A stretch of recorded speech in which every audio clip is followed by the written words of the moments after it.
Now I want to talk about discussions. So by default, when your students join a team, they can post in that general channel and they'll be able to have discussions with you. As someone, again, who has taught 7th graders, I personally think it's very, very important to control those conversations very strictly. This is up to personal style, but I do want to go over some of those important settings. So the first thing I would do when I get into my new teams is I'm going to go in here next to the name for my team. There's little 3 dots. Those are called breadcrumbs. You can always click on breadcrumbs to find more new options. It's very important to know. Then I'm going to go to manage team. So when I click manage team, it's going to take me to this view.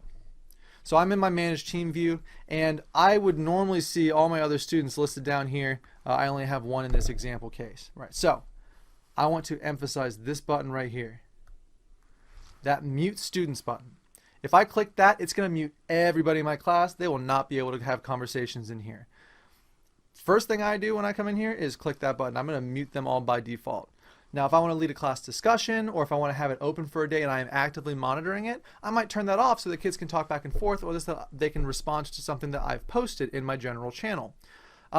Let's say that I'm doing this and one student is acting inappropriately. First of all, as the teacher, I can go delete their inappropriate posts, but you can also choose to mute individual students. So I can mute just the student that is being inappropriate without taking that ability to communicate away from everybody. So you do have that granular control, which is really, really nice here.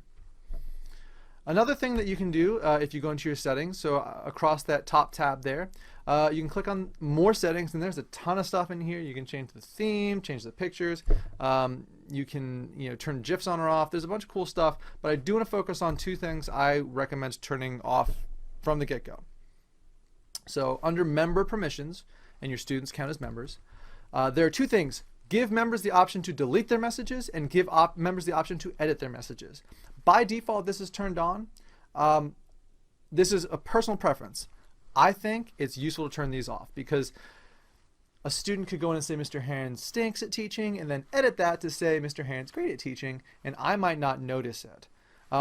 If I turn these off, I as the owner, you can see, still have the ability to edit these messages, but I have that control. I want the students to be held accountable for the things that they say in my class. So those are kind of the main settings for controlling your students in your class. The other one I want to talk about are the settings for notifications. So you might not want all of your notifications to pop up all the time. You might be getting overwhelmed with notifications. And so to change those, you would click on your picture in the top right corner of your screen. That'll bring up another menu where you can go into your settings across all of your teams. It's kind of like your universal settings for teams. Now there are a bunch of settings in here. We're going to go straight to the notification settings and talk about those. So in your notification settings, if you are feeling like you're being over inundated with notifications, those are generally going to be banner notifications, the ones that pop up on your screen saying so-and-so did this or whatever.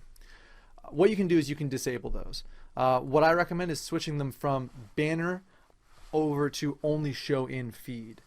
You'll still see a little red dot saying, hey, you need to look at this, but it won't be popping up all the time. So you can tell what you need to look at, but it doesn't interrupt whatever else you're doing. So if you feel like you're being overwhelmed with notifications, just change any of these settings that you feel to from a banner to a only show in feed. You can also set to receive email notifications for certain things if you want to as well.